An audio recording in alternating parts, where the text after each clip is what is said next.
Hello again, everybody, and welcome back to another Artlapse. On this week's Artlapse, I will be digitally painting a Magikats mini comic titled The Secret Ingredient.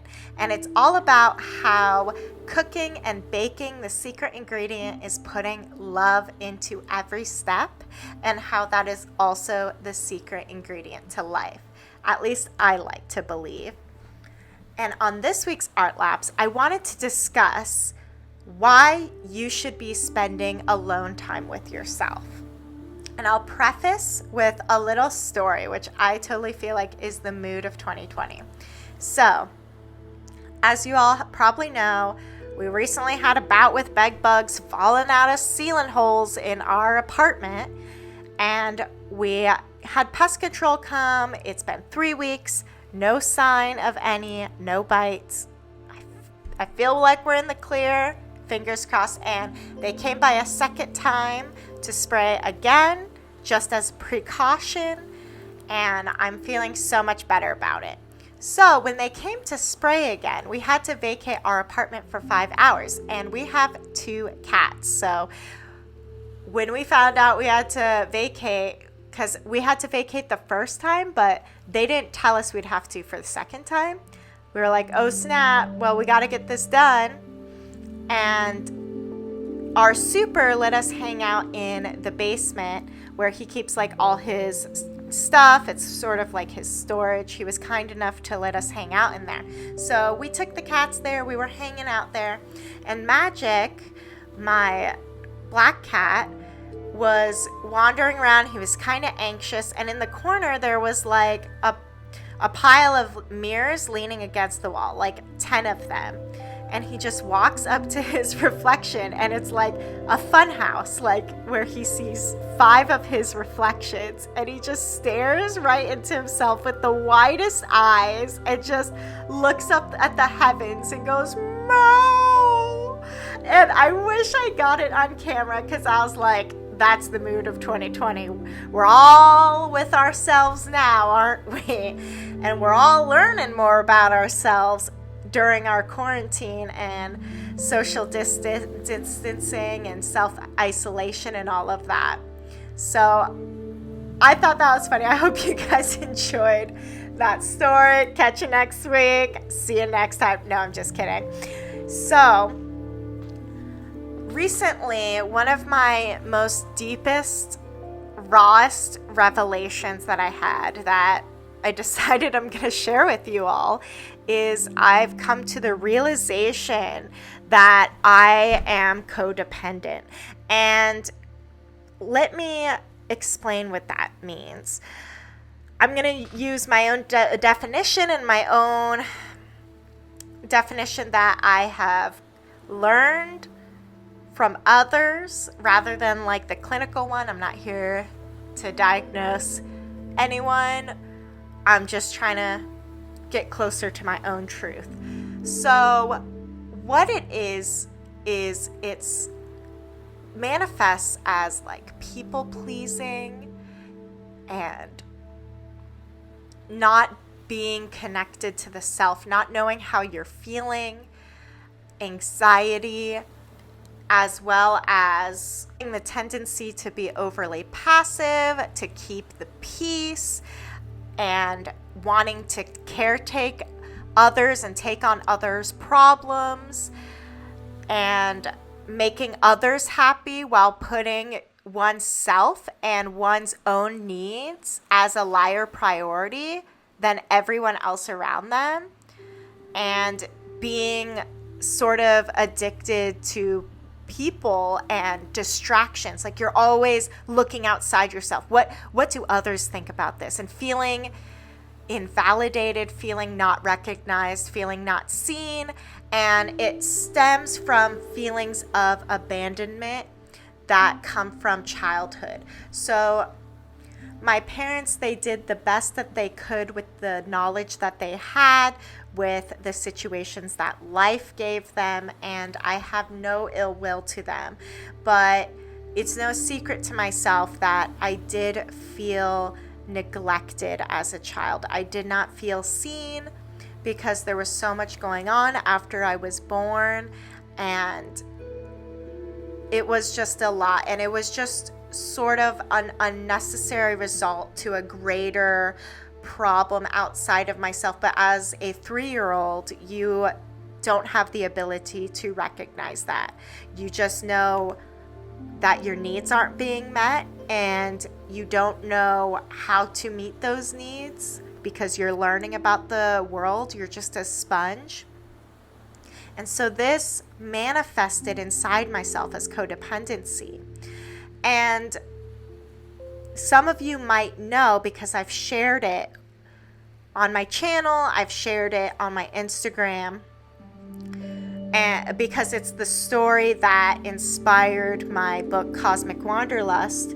I was in an abusive relationship with a narcissist, and I knew I was codependent in that relationship, but I hadn't educated myself well enough to recognize that that's what I was. I thought codependency was when you're just involved in an unhealthy relationship and limited to that. I didn't know it ran deeper to the relationship of self or lack thereof.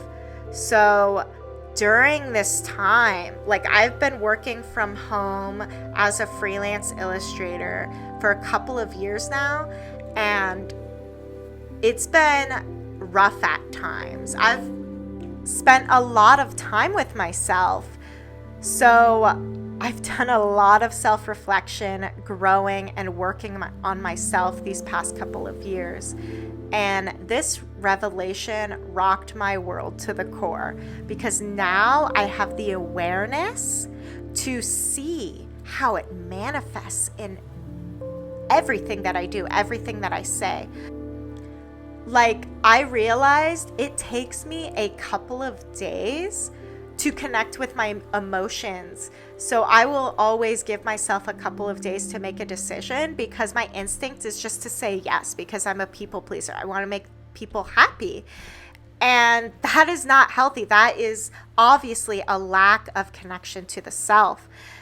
And that is so wild. So there was a recent scenario that happened that really opened my eyes. It was a friendship that I had that I just had felt so confused and conflicted about, and it was really giving me a lot of anxiety and stress, because the friendship just isn't what it used to be. And it also seemed like my friend isn't interested in getting back to that place. But as the codependent people pleaser inside me, like, I just wanted their recognition and attention to return of the friendship that I felt like I'd been giving them, and it just wasn't being reciprocated. And it got to the point where I knew I needed to stop concentrating on them. I needed to focus on the self and reconnect with the self. And that's how I found out about all of this. And now I am so aware, and I am practicing connecting with myself, and I am actively healing parts of myself that go back all the way to my childhood. And I feel like I am starting to heal, like this missing part of myself that I've been searching for my whole life has finally appeared in front of me. And that's why I think it is so important to spend alone time with yourself and to get clear. It is so important, if not of the absolute most importance, to connect with yourself and check in with yourself. Why? Because you are your own parent, your own child, your own best friend. You are responsible for you. No one else is responsible for your source of happiness or your source of love but you, as an adult, of course. So make sure you are tuning in. Ask yourself how something makes you feel, and learn to validate yourself, because your emotions are your guidance system. You are feeling the way that you do for a reason, and your emotions are trying to tell you something. Until you listen and tackle the issue that you are trying to show to yourself, it will continue to come up. Our mind is so powerful and so talented at avoiding pain. So we turn to all sorts of things to distract us, whether it's video games or Netflix or social media or books or food, whatever you are indulging in to distract yourself from your own pain.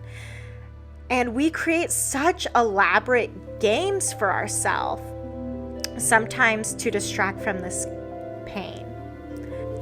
But we can only grow from pain.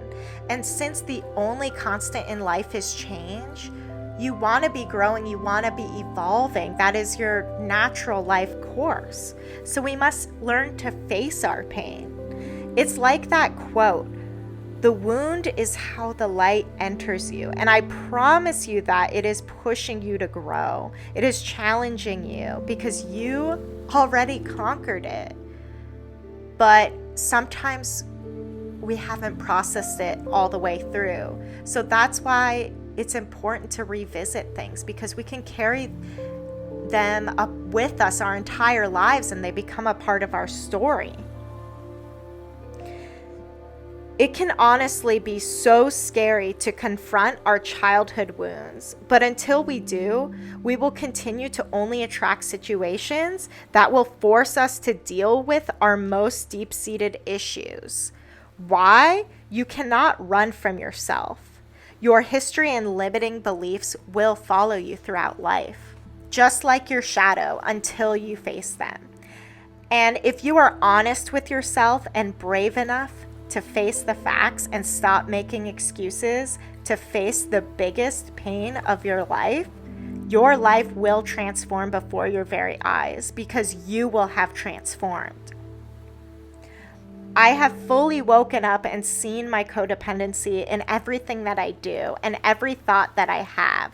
The fact that I ask others how they feel before I ask myself is insane. Like, it shows how disconnected I am from the self. Like, it is my life, and I should know the most and how it makes me feel. And now that I am fully aware and I am able to and feel empowered to monitor and observe how it comes up and how I can rewrite this program in my mind that I've been running off of for almost my entire life, by just simply practicing connecting with the self and having a relationship with myself, like stopping to ask as many times a day, how does this make me feel? Even the simplest of things, because it's a practice.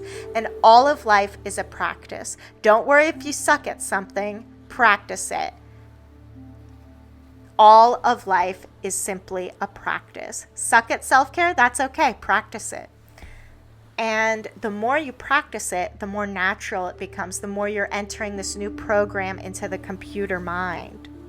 So by practicing and meeting my own needs and tuning into the self and seeking the lesson, rather than getting distracted by the problem and others, has completely liberated me from the story I've been telling myself my entire life. This terrible, sad story that people don't care about me and that I am unimportant, because I see the evidence in my life of how much this is a lie. I can see it in the relationships I have. I can see it in the love and support that I have. But until I accept it and embrace this as truth and a part of my story, I won't be able to feel it. And that is the danger of the story that we tell of ourselves. We can become deluded to the reality and get trapped in our own darkness, in our own story. And I've come to the realization that I have grown up to be the hero that little kid has needed. So now it's time to start meeting her needs. It's like Show Yourself from Frozen 2. You are the one you've been waiting for all of your life. So now it's time to connect with them.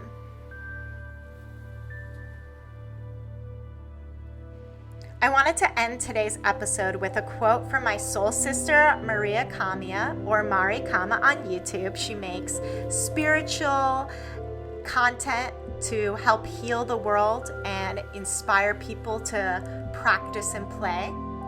And this is what she realized during her Vipassana retreat and shared with me. So I wanted to share it with you all.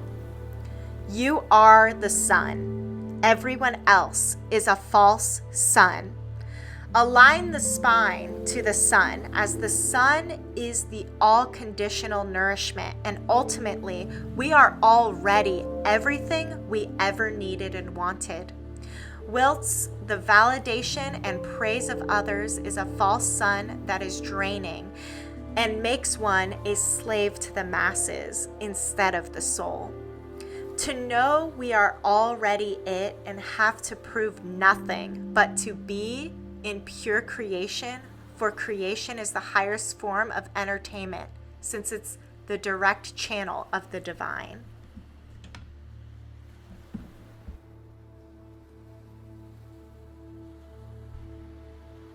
If you like this video, go ahead and hit that like button, and if you want to see more of this content, go ahead and hit that subscribe button so you will be sure not to miss an update. If you would like early access to my YouTube videos and other magical content, head over to my Patreon and consider becoming a patron for only $1 a month to gain exclusive access to all of my content. Stay safe, everybody out there. Stay healthy and stay magical.